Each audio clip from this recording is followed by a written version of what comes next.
Right. So, hello and welcome everyone, and welcome to everyone out there that's watching. Today, as always, I'm delighted because we've got two very special guests that haven't been with us before. We've got Michelle from Noah's Ark and Kim from Healthy Minds. And we've got the lovely Emma, who's always, you've been with us for a while, Emma, haven't you, on our journey?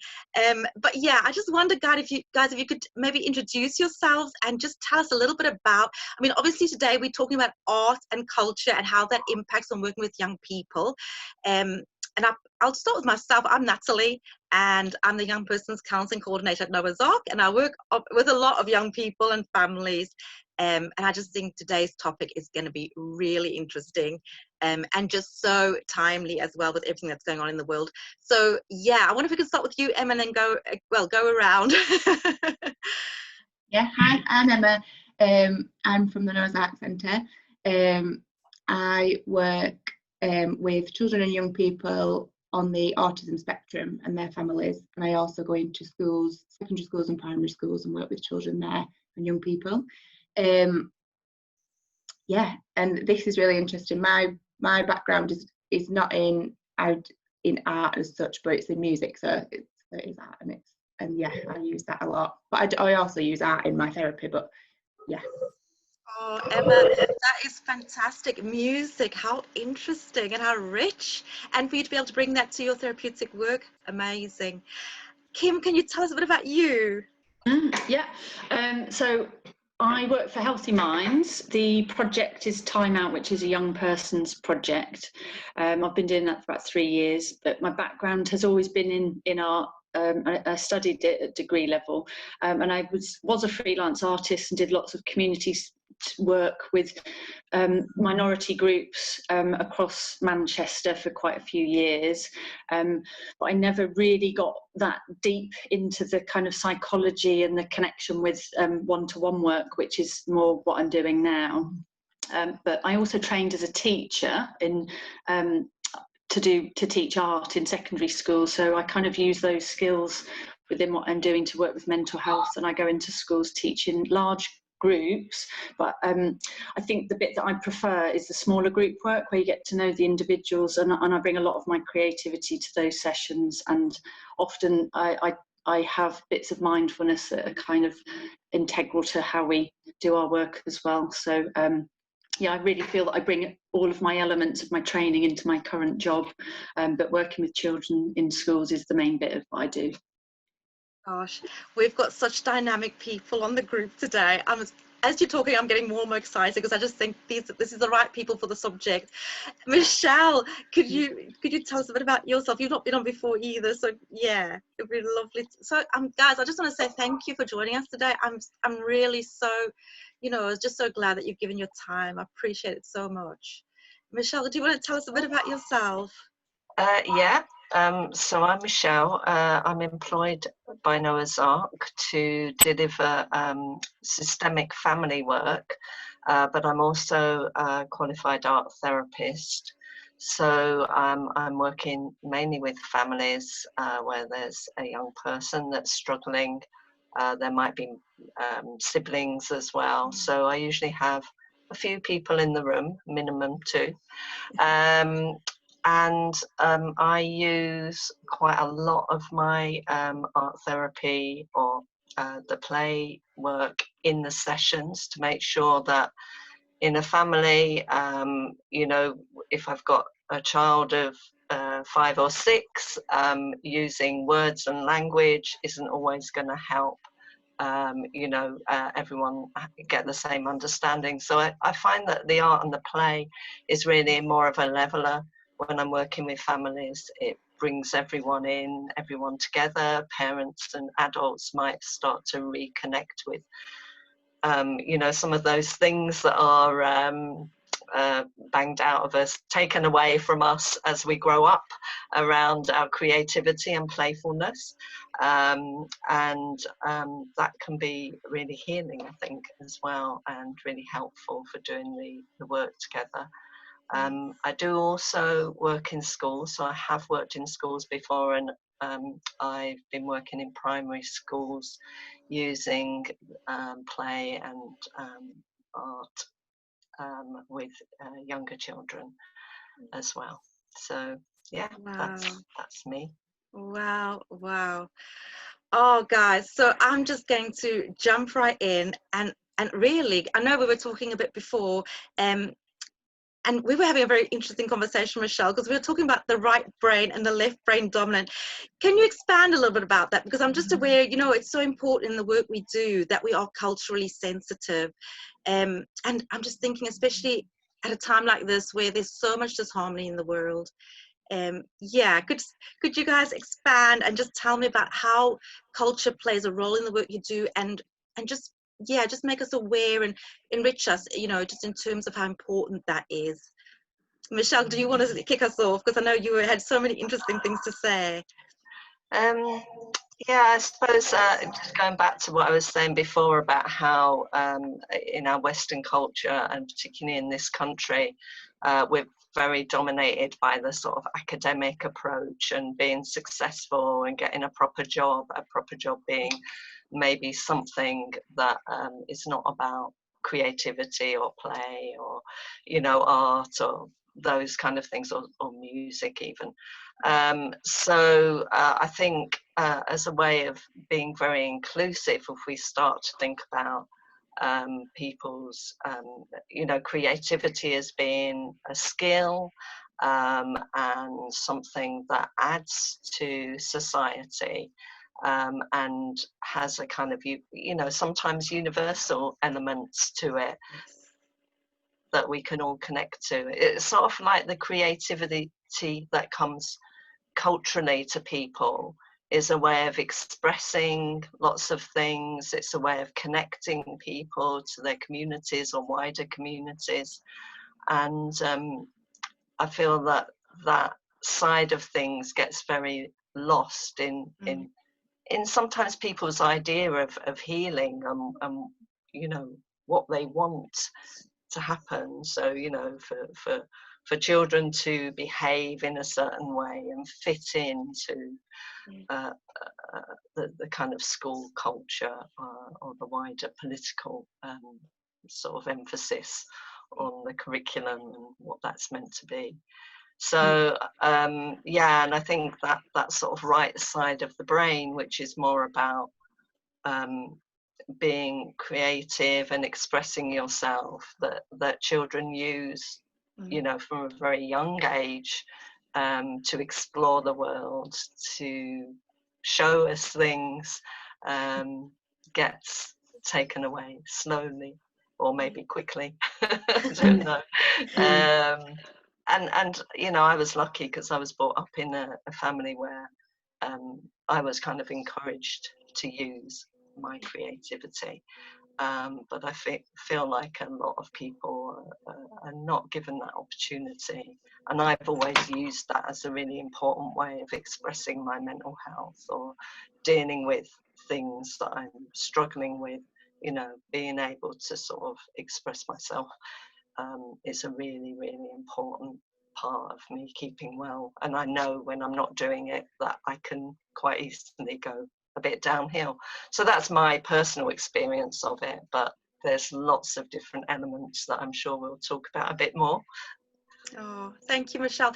And I think you're absolutely right. There is this danger, and I think we need to reflect and talk about it, because yes, of course, there is this danger that we are becoming very, you know, analytical Western mindset, and I think we can learn from some of the other cultures. And I think it's about humility as well, and being open-minded and being curious. I can always come back to this stance and positioning ourselves as curious people, you know. And I think as long as you can be humble and curious, you can always be teachable. And Michelle, I think that's so valid what you said, you know, and especially with our work with young people. Kim, do you have anything to add to that? What are your thoughts? Yeah, you were saying so many things that I was kind of going, oh, yes. So I'm going to try and remember what you said and respond to some of the bits. The first thing that in my head popped up about creativity is this big thing about people saying, oh, I'm not creative. I can't do that. And so I can't remember who told me this, but someone years ago once said to me, but we have been created. We are creative beings, so we can't do anything but be creative. And I kind of thought, that's quite poignant, because actually if you think of it in that way, it's not about being able to draw a portrait in an amazing way so it's very photographic. It's not about that. It's just about how we live our lives, and we're always creating if we really unpicked what we did every day. It doesn't have to be a piece of artwork. So it's how we rethink things, and maybe it's reframing things as well. Kim, can I just say, I love what you said there. You know, I think you're absolutely right. Sometimes there's such a barrier because they've got that perfectionistic, judgmental, critical attitude towards their creation. I love what you said about that. It's so innate in us to create. It's the most natural thing, and we can get back to that. How enriching would that be? I love that. Sorry, I just had to say. Yeah, I don't know who said it to me, but it really came up for me just there. And I think another thing that has sort of stuck in my mind, as well as going into school, there's certain work that I would definitely do one-to-one that I wouldn't do in a group, to do with creativity, because the older the children become, particularly, well, even in primary actually, but the older they become a little bit more concerned about an end product, and they don't want to do the process. But when I work one-to-one, even in secondary schools, once they realise they can play, because I'm there doing it as well some of the times, you know, it's a safe environment. And once you unlock that, I think that's where you can build trust. But in school, everyone's doing the same picture, aren't they? And then you do compare. And that's sometimes a bit of an issue, where I think if you just gave them a blank sheet of paper and a couple of materials just to do something, they don't have to keep it, but it's just about expressing themselves. So it's perhaps rethinking how we educate within the school framework anyway, without teachers feeling overwhelmed with too much to then do, because that's not their specialism. And it's like, you don't really have to do that much. It's just about rethinking and having space for children and the adults, actually. I think it's really important for the adults that are in the space to be able to just play. And we all like that. When do we not want to play, really? But we forget. Yeah. True, isn't it? It's so true. You know, Kim, as you said, I'm thinking, yes. Like, why is it just for kids? Yeah. You know, I remember going to a workshop. It was all about collaging, and it was the most amazing day. I came out there floating. I was just like, and it's just so innate to stick and tear up. And it was just like, I felt like I was back at sort of pre-primary, but it was so healing and so rich. And I just can't, you know, praise it enough, the power of art and creativity. And I really do think there's something about us needing to embrace it more, and especially for us adults as well. It's not just for the kids and the young people, like you say, Kim. I thought what you said was lovely about the innateness of you know, and how it bridges as well. It's a universal language, isn't it? Yeah. Visuals and pictures. Emma, you're nodding your head. I'm very curious about what you were thinking.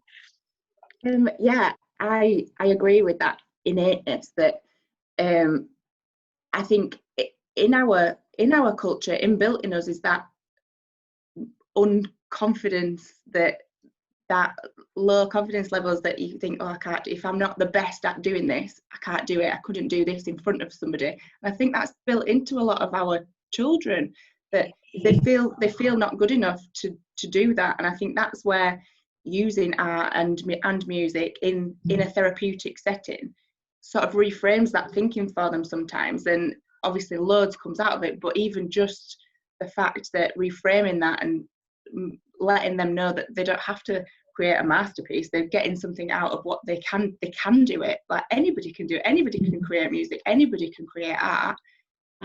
We are all got it in us, like you said, Kim. But yeah, it's sort of inbuilt in us as a society. I think that you've got to be really good at what you do, and you don't in this case. And I think that it's so valuable to do that in a therapeutic setting, where you can reinforce that, and where you can do it alongside that young person, and not be great at it yourself as well. I'm terrible at it. I can't draw, I can't paint, I can't do any of it, but I do it all, and I love doing it all. I find it really therapeutic for myself, And I think modelling that with a young person and them seeing that I'm not drawing a masterpiece, absolutely not, that they can do it too and they can get that benefit from it. And I think it's so rich using art and music, and like it can bring, like you said, it's so universal, like it crosses all cultures, doesn't it? It's very individual, so it's like a whole but very individual as well, that yeah, it sort of can bring people together but also take you as an individual and see what comes from you, and not reference it to any culture, even just have it as your own little culture. When you're creating it, you're creating that piece of culture for yourself, and that piece of, obviously it's influenced by culture and you bring elements in. It's creating that and bringing it all together, isn't it, and making it your own for that child or for that young person. Oh, Emma, you know, so true. And I love what you said about, you know, an individual and shaming, and just, I think it's such a vehicle to break through some of those, you know, compare and despair sort of syndrome, as I call it. It's, you know, well, we're so aware of it when we work with young people, especially as you said, Kim, when they become teenagers. There's so much of, by that time they're so conditioned with this compare and despair syndrome that I call it anyway. It's my sort of phraseology. But I'm going to have that phrase. I've just written it down. That's brilliant. It rhymes as well. Thank you.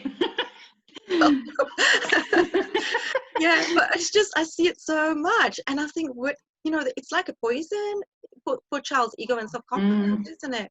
And I just love that art can free us of all that, if they can just have the courage, with our encouragement and our permission to, as you say, Emma, we don't do it because we can draw well. We do it to de-shame and to find a way to meet people cross-culturally and beyond the difference, beyond the words.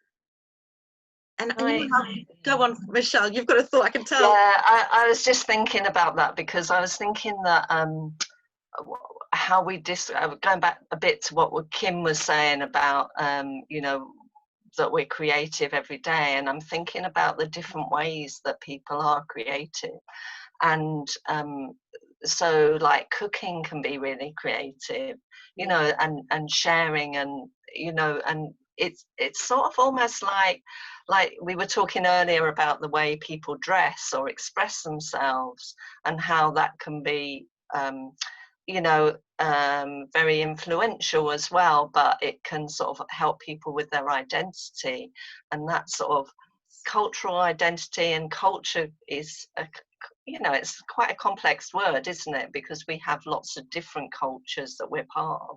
We might be part of young people culture. We might, well, I'm not, but we might be part of, you know, all different elements or parts of our lives, you know, in terms of our sexuality, you know, how we identify gender-wise, or all those things, and our creativity can be part of that as well. And how I was thinking, like we were mentioning about how people dress as well, and then people might identify with a certain element of how they dress and express their culture through that.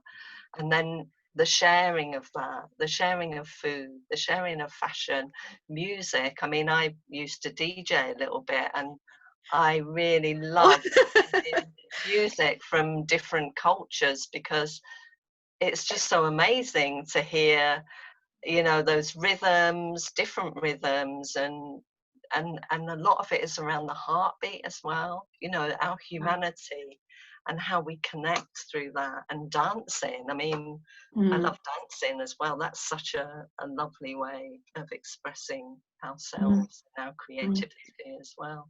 So yeah, it's such a wide, broad. Yeah, I love just the richness of what you're saying right there, and it makes me think that actually when we talk about talking therapy, it feels so small and limiting, when actually there's so much more beyond talking that we're about as human beings, aren't we? And we've got to think holistically. We've got to think and embrace the entire human experience, really, when we're working with clients. And I love what you said there about rhythm and dance. And do you know, my heart just leapt, because I just thought, yeah, that's the language of the heart, isn't it? That's where we meet people, you know, and that curious stance again of of show me your rhythm, show me your heartbeat, show me how it is for you in your world, and bring me in. You know, it's by invitation. It's a real privilege sometimes to work with people cross-culturally, isn't it? And it's such a bridge when we just want to understand and have the humility to come alongside and say, teach me about your world. Yeah. Oh, Michelle, I think love that. there was I don't know if you used the word release just then, Michelle. I had a feeling that you did, but that's what I was thinking about. All of these things are a release, aren't they? And if you were dancing, yet you're on your own doing your own little thing, but you're connecting with other people, and there's something really beautiful about that. But you're not speaking because you don't need to, because you feel it. And you don't feel upset or angry on a dance floor, because otherwise you wouldn't be there. You know, there's something about that energy, and that's true of any art form, I think. And I was thinking a little bit about music as well, Emma, how there's so many times that if I specifically sit down to just listen to something, or something's on the radio and I go, hang on a minute, you need to listen to this. The words are telling me a story, and they're telling me my story. And or it's like everything's okay, you know, and but you hear it. And so actually words are powerful, but maybe we don't have to say them, we just need to hear them. Yeah. Sense? Yeah, definitely. I think lyrics are so powerful in music. I think in therapy I often use music that's not got lyrics, so that it's not somebody else's words put onto that young person or adult, whoever's the client. I often use classical music, and if they want to put lyrics to it, they can, or get them to, with older clients, I get them to do talking therapy really, but I put the music underneath it sometimes and play that and see if they're a bit locked up, or they can't get that emotion up or express themselves. Often that helps, and different words come for them when the music's on, or if it doesn't, the words don't have to come, it sort of comes up as an emotion and as a reaction to that music.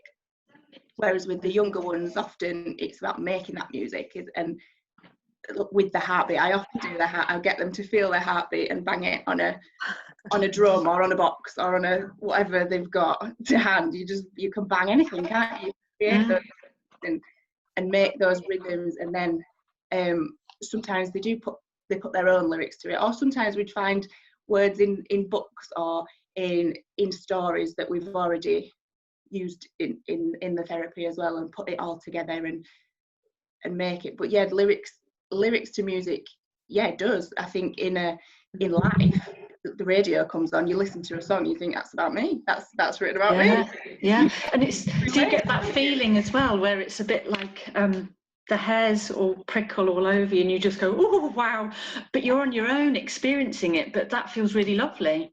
Yeah, because it's a combination, isn't it, of words and music that comes together, and how you're feeling as well. So that's like a three-edged thing that all comes together, and it's really powerful, isn't it? I think what I'm just thinking from some of this conversation is that we're talking about a lot of this is, you know, a one-to-one experience, but it's so much bigger than that, because you're bringing in a whole family of creativity, so it feels like there's loads of people all together. I'm kind of, you can't see my arms, but I'm going like this. It's like Mr. Tickle grabbing the arms of all of the creativity, but you're just doing it with one person, because you can just pluck different things in and follow that young person's lead or adult's lead based on all of these other things that are out there. And I think that's quite a rich experience to be able to dip in and out of. And yet there's just two people in a space, but it feels that it's much broader than that. And that feels quite nice. Oh, guys, absolutely. And you know, as you were talking, I just thought sometimes it's nice for clients to give us homework. Like I've had clients say to me, I can't tell you how I feel, but go listen to the song and then you'll know exactly what I'm feeling. And I think it's quite nice for them to give me homework as well, you know, so that I can, it's like you were saying, Kim, it's like a universal language, a universal experience, and being invited into somebody else's experience, but yet it's your own experience as well sometimes when you listen to music, isn't it? It's like, oh yeah. Oh, it's really such richness. I love it. I love what you guys are saying. Michelle, I could Have you got? Yeah, I'm thinking more about the kind of identity, and also because I do work with more than one person in the room, and also I've got these kind of images of people dancing together in rhythm, or you know, like that thing about connection and community as well, around creativity and feeling part of something. And I guess that when we're working with a lot of people that might, like if we're working with people that maybe are refugees or asylum seekers or cut off from some of their communities, the importance of reconnecting with that kind of group, or that, you know, this is the way we do things, is really important as well as that individuality, or people wanting to break away from some of those things sometimes. Also the connections, and that, you know, it might be religious connections, it might be cultural as in community, it might be a country, but that, you know, where you feel part of, or you've got your you know, some of your heart there in a way, it's really important as well. So there's like a collective creativity that we can be part of as well as that individual.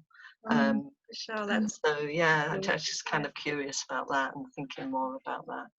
I think you're right, and I think I sometimes question, you know, with us being in a very individualistic I mean, it's a generalization what I'm saying, but it tends to be quite an individualistic culture that we're in, you know, the Western culture.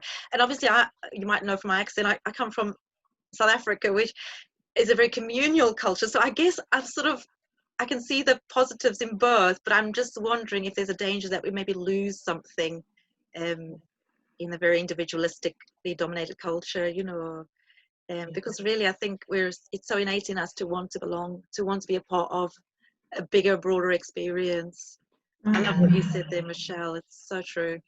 That's been highlighted quite a lot as well, hasn't it, recently with the COVID stuff, that some families have sort of come together a little bit more to be together in that time, and there is sort of, yeah, we might, you know, sort of have different ideas about, you know, what's appropriate or what's right, or, you know, what size families should be. That's kind of, we get a lot of messages around that, don't we, you know.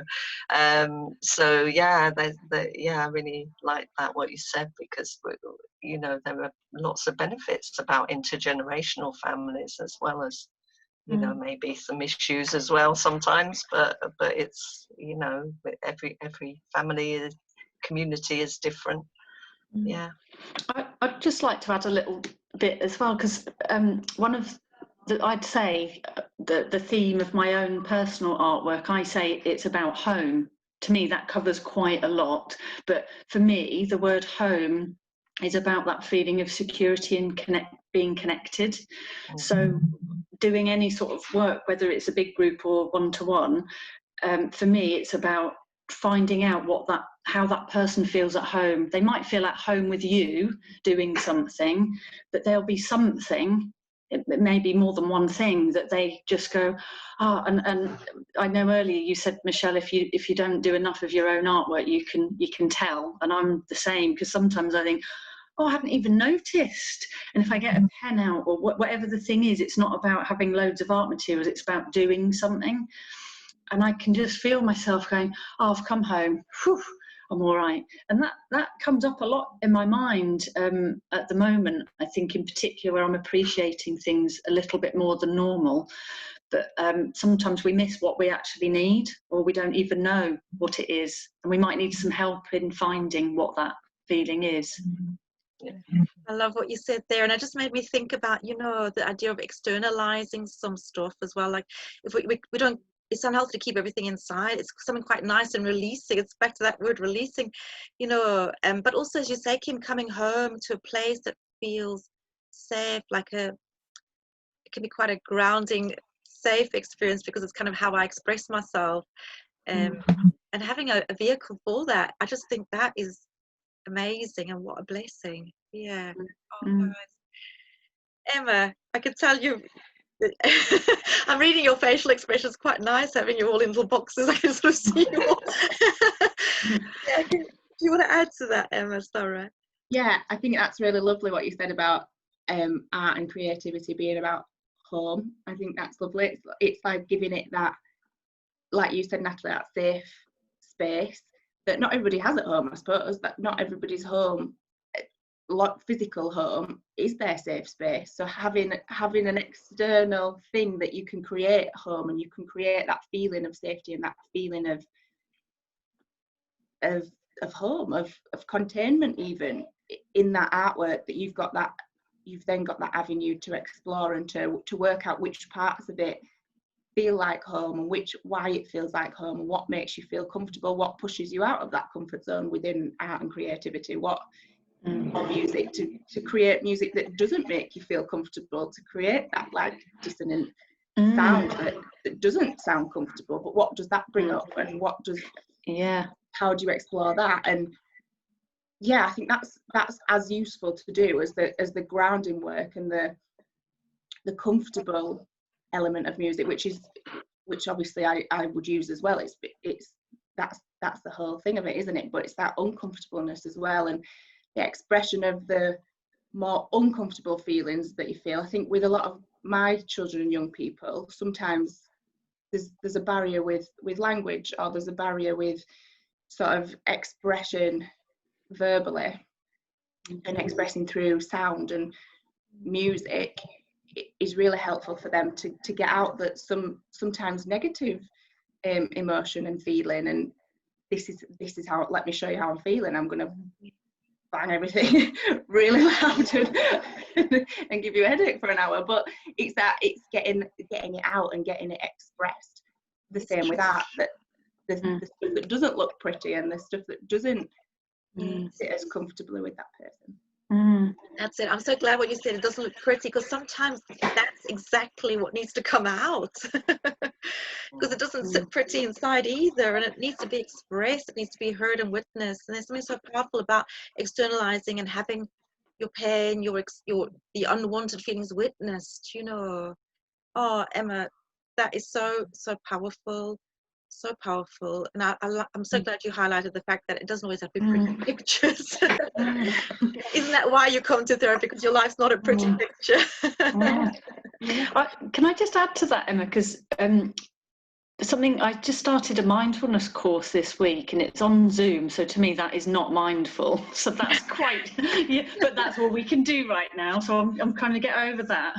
But they said there was a bit of homework to do, and I was like, yeah, I can do that. But one of the things, it was a suggestion, and it was to do, you don't have to do any of them, but it's just ideas to change your routine slightly. And as soon as I read this, I felt this weird sort of feeling, because it said, try listening to different music that you don't like, change your radio station. And I kind of went, I'm not doing that.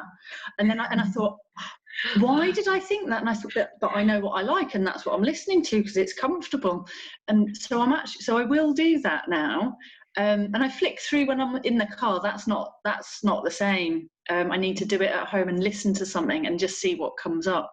But I really noticed how I prickled because it was out of my comfort zone, how I instantly wasn't going to do it. So that's a really lovely thing, and that's just helped me to think about a couple of young people I've worked with when I've got this, a range of activities. They've started doing something and they've got really frustrated because they've not really been able to fold something to do origami. And I've kind of thought, oh, I thought that was a quick win. That worked with the other person. And then I've thought, oh no, if they give up or they stop doing it, that's going to be another thing as well. So it's like how to manage that.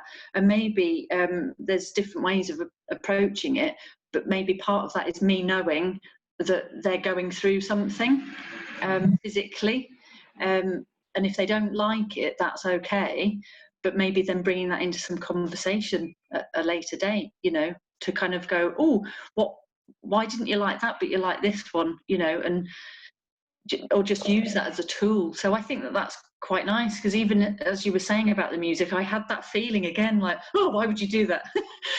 Yeah. and yet that's why, isn't it? Yeah.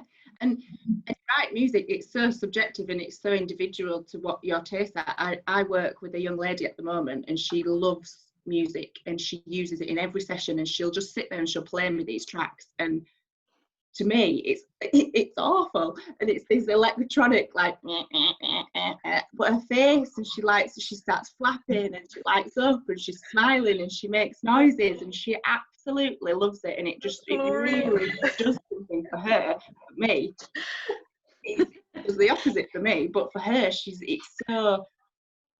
there's something in that repetitiveness and that sound that gets to her and that like uplifts her. And but I see what you mean, Kim, like listening to something that's not your cup of tea is uncomfortable. And I think for me with her, it's not an emotional uncomfortableness, it's an aesthetic uncomfortableness. Yes. this is not a nice sound for me, but it's not bringing up any emotion apart from just why does she love this? But she does. It really works for her.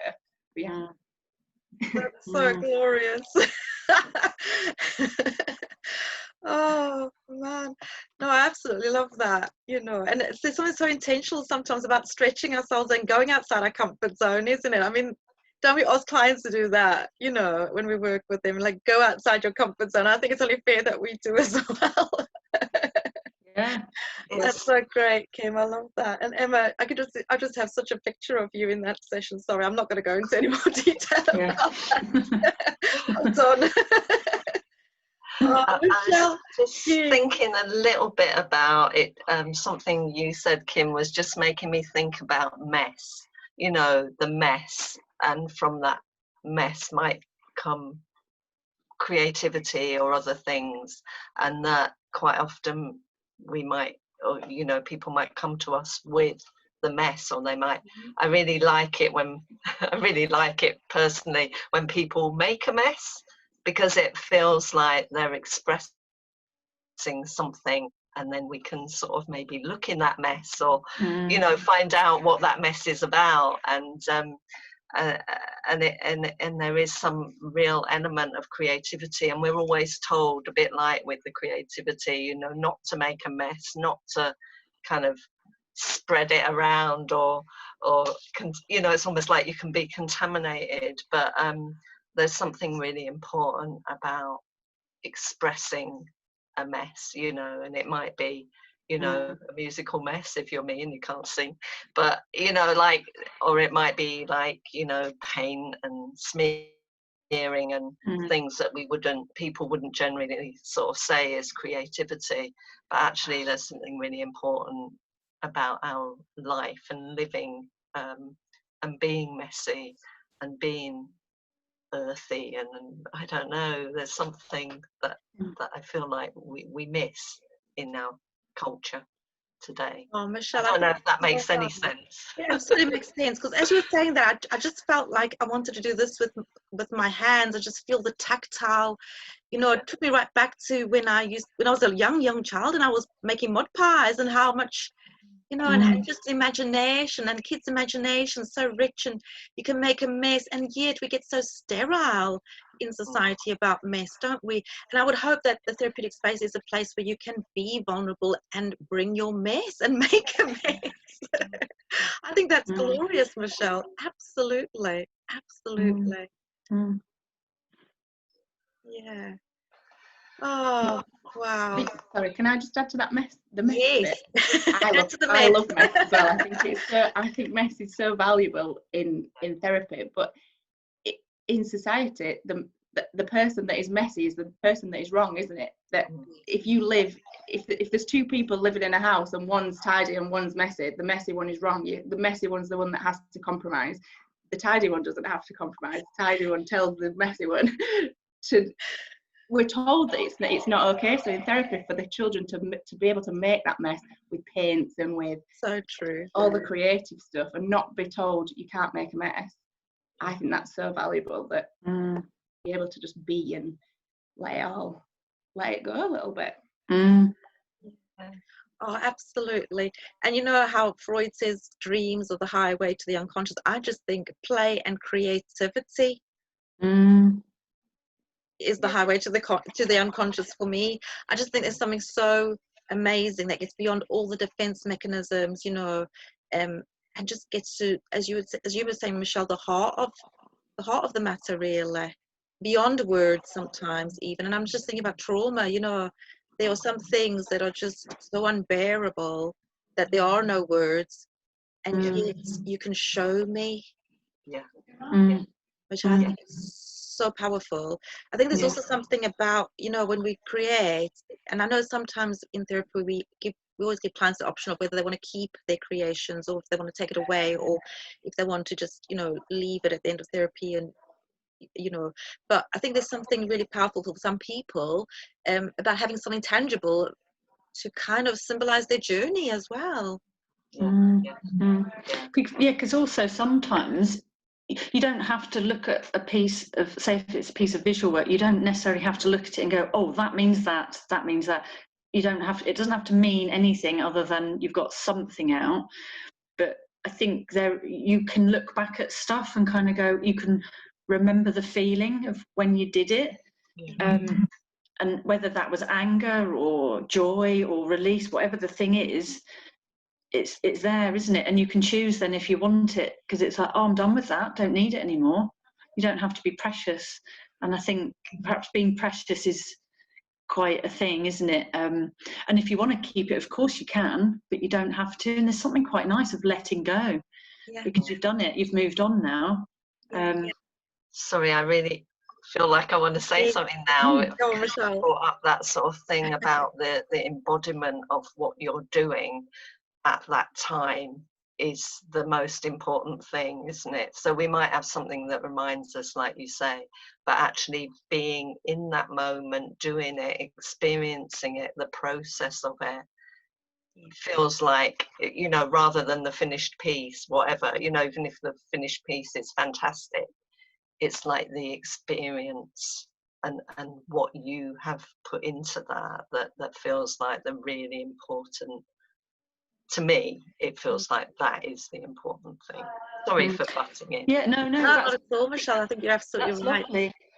And that's made me think a little bit of my own, say, personal work, which I do in bits and pieces, but I feel I do more, well, not always. When things are particularly difficult, I don't know what I'm doing actually, but if I make myself do something creative, that stuff that's really raw and hard always comes out as really beautiful and simple and kind of perfect. I know it isn't, but when I look at it, I kind of go, that's really serene, and there's dots and lines in certain places, and there's a sense of order, and yet I'm just spilling out onto a page, and I kind of think, wow, how? Because that is the opposite to what's going on. But maybe that's where I'm trying to go, so it's kind of moving me into something that is more peaceful. Not always, it can be really messy and horrible as well, but there are times when I kind of get something and I think, that's so simple, and maybe it is about simplifying things at times, but that's quite nice to kind of see the difference and think, I couldn't have made that without all of that other stuff going on, and that feels nice. I don't need to tell anyone what was going on. You can just go, oh, that's really beautiful, and I feel calm looking at it, and I can go, yeah. It's the opposite. But and it's really interesting, isn't it? Because I don't use any colour, it's always really plain, and yet I dress in a very colourful way, so it's multi-layered of what's going on, but you wouldn't know unless you unpicked it with someone, and you don't need to, and that feels. I love that. Oh, Kim, do you know that's so rich, because it just reminds me that it's an individual language, and also that it's a safe vehicle as well. But also something else you said about sometimes it's moving on, the power of reframing the internalized mess, if you like, and externalizing the problem, reframing it, turning it into something else, letting it speak back to you. And it's not for us as the therapist or the person working that we should assume what that's about. You know, sometimes we just need to respect that it's that the person's getting what they need from it. We're just giving them that wonderful space to do it in. I love that. I think I said the word precious. It does feel precious, doesn't it? Precious for us, if we're doing something creative for ourselves, precious for that person, but precious because it's that time, and that we're all investing in something that is a very precious thing, and we need to invest that time, and it needs to happen regularly for lots of different reasons. it's so good for our well-being, like you say. And I also think, just in terms of culture, again, it bridges the difference between you and me, doesn't it? That lovely, just you being able to express your belief, your values, your culture, you know, what is important to you, and educating me about that. I just love the respect in that as well. um yeah, I'm just aware of the time, and I know some of us have got meetings to go to, so can we just yeah, just leave with some final thoughts? And can I just say, guys, I've just loved, I just wish we had more time, because there's so much more I know we could talk about. You know, I feel like we've just sort of touched the tip of the iceberg in a sense. But yeah, any thoughts before we go? Well, I was thinking it would be lovely. I really liked coming to Noah's Ark before, when you did your training things, and this has sort of reminded me of that, the importance of us coming from different angles and sharing stuff. It would be lovely to think that maybe there's a way of us reconnecting. Doesn't have to be massively regularly, but you know, so we've got something in our diary to kind of come together to do something lovely, rather than it being a meeting or a thing that has to be done. But this has to be done, we have to play together, you know, just to kind of, not training, but just, you know, I'd love to come to a space where, Emma, you kind of just played some music or something, and we just did a couple of things. So maybe we're not talking. I don't know. I just wanted to say that because it just feels a lovely moment to be able to kind of reconnect with different ways of working, and maybe that doesn't happen enough with different services and things.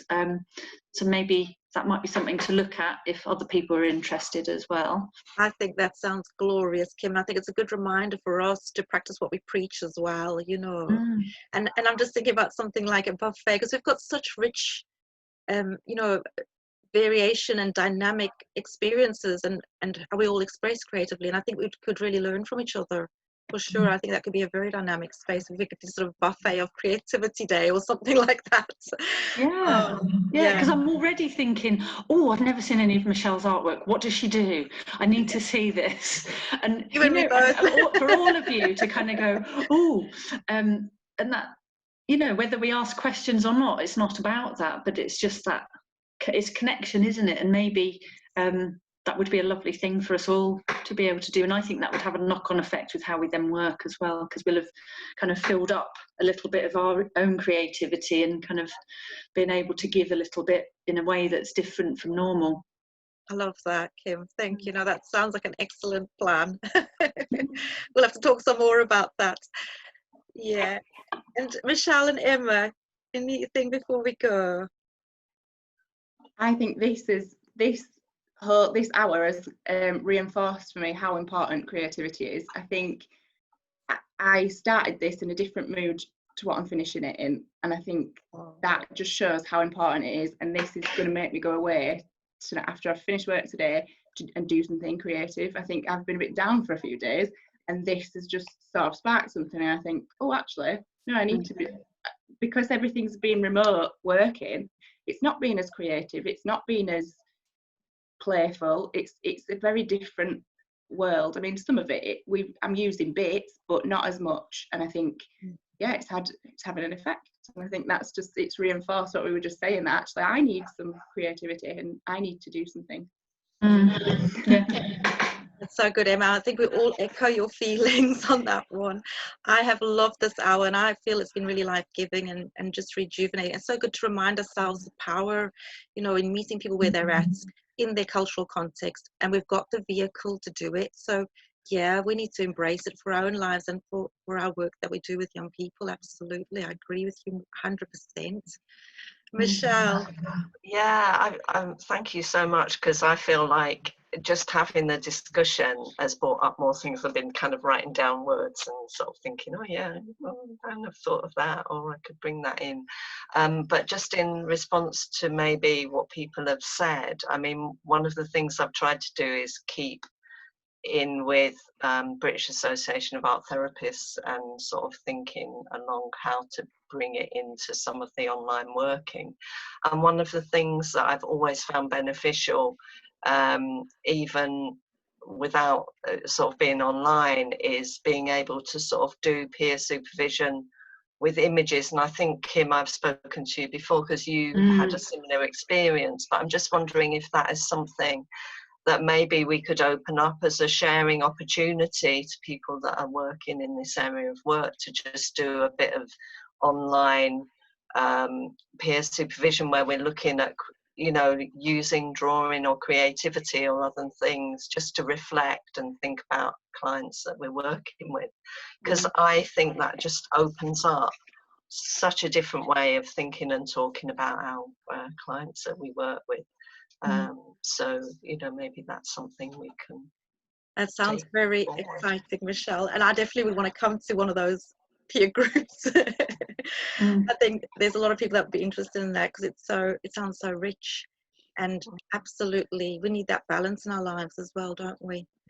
Guys, I can't thank you enough for today. I can't thank you enough for your time and the amazing things, you know, contributions you've made.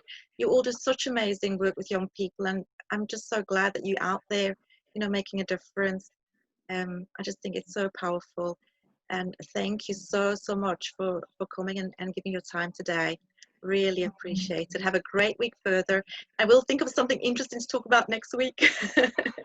Yeah, it's been really lovely. Thank you, everyone. Oh, it's really nice to see you again, Michelle. I was extra excited when I knew you were there. Ooh. No offence to the others. I'll